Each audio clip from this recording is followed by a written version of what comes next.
Hello बच्चों, let's see the question. The question states 50 grams of ice at 0 degree Celsius is placed in a thermos bottle containing 100 grams of water at 6 degree Celsius. How many grams of ice will melt?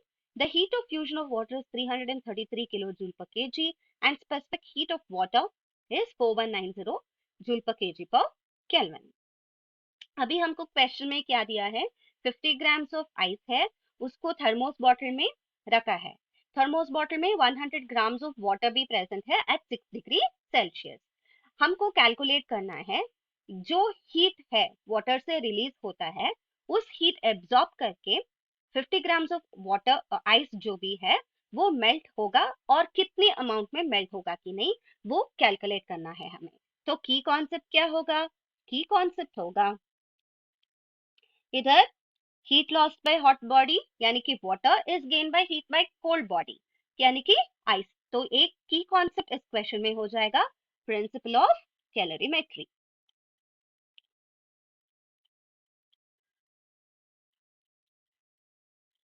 So principle of calorimetry क्या बोलता है?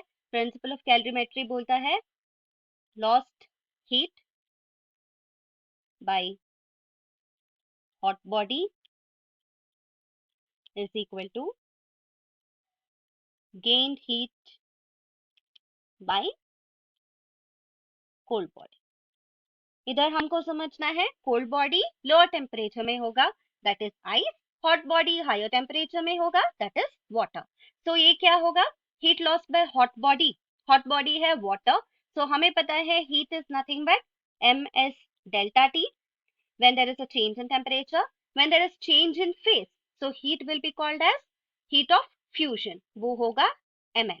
So equating these two, let's say m amount of ice will melt. If m amount of ice melts, so ml will be equal to mass of water, इसको हम m water लिखेंगे, specific heat of water लिखेंगे, change in temperature लिखेंगे।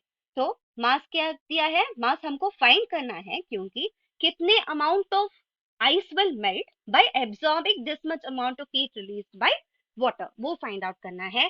Latent heat of fusion क्या दिया है हमें? 333, that is equal to mass of water क्या है?